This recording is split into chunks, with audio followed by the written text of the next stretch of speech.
Hari berikutnya, aku berada di Desa Malangbong, Kecamatan Malangbong.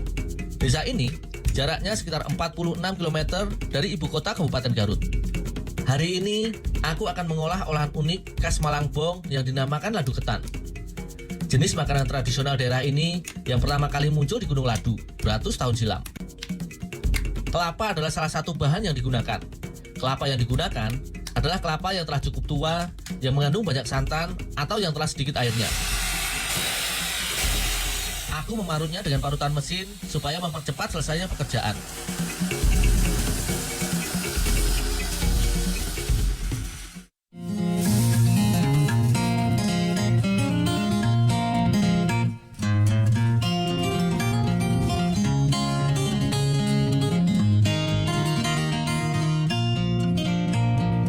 Beras ketan menjadi bahan utama pembuatan ladu ketan.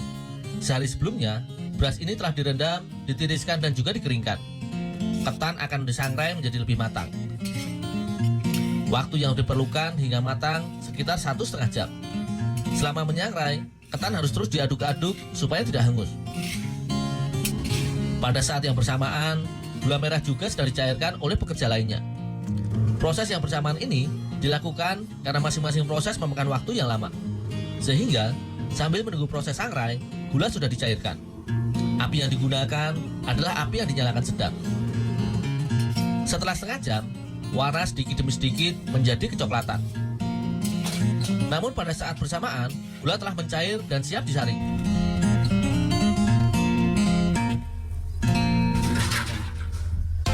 Parutan kelapa akan ditambahkan ke gula merah. Selain kelapa parut, juga akan ditambahkan pengharum makanan berupa vanili. Baru kemudian, gula merah akan dimasak lagi. Bahan terakhir yang ditambahkan ke gula merah adalah gula pasir dalam takaran yang telah disesuaikan.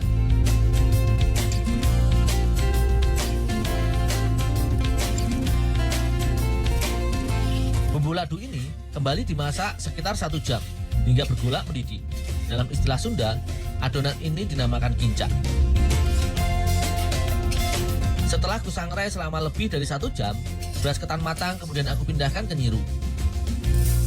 Menyangrai beras ketan memang harus dilakukan sedikit demi sedikit. Tujuannya agar semua butiran bahan baku ini dapat matang secara merata. Beras ketan yang matang memiliki aroma harum yang khas.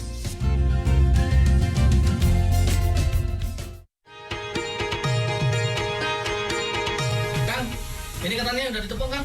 Masukin sedikit. Oh ya. Tepung ketan, kemudian aku masukkan ke cairan kincak. Sembari terus aku tambahkan tepung ketan, sementara itu pekerja lainnya akan mengaduk adonan ini di wajan terus menerus dengan cepat. Setelah semua tepung ini aku masukkan ke wajan, aku pun segera membantu proses pembuatan adonan ladu ketan ini.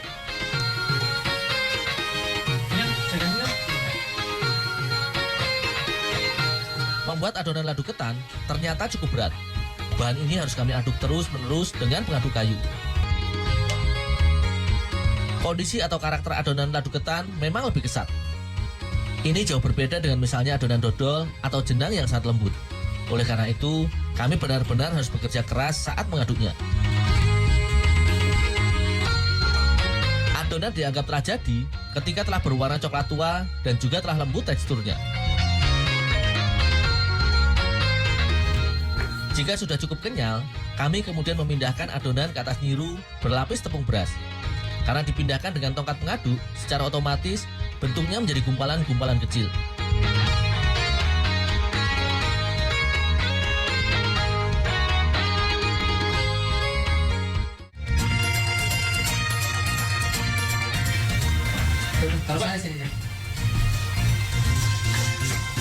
Untuk membuat satu cetakan, akan diambil segumpal kecil adonan. Adonan ini kemudian digulung di atas meja sehingga menjadi bulat panjang. Proses ini terus dilakukan perlahan hingga ukurannya telah sesuai yang diharapkan.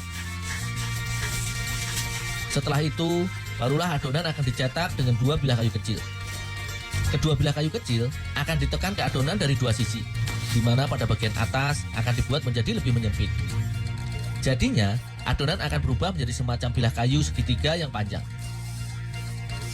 Meja yang dijadikan alas pencetakan biasanya telah ditaburi dengan tepung ketan, sehingga adonan tidak lengket saat dicetak di atasnya. Setelah didapatkan banyak cetakan, barulah kemudian ladu ketan kami potong-potong. Panjang potongan sekitar 9 cm. Ini adalah ukuran paling laku.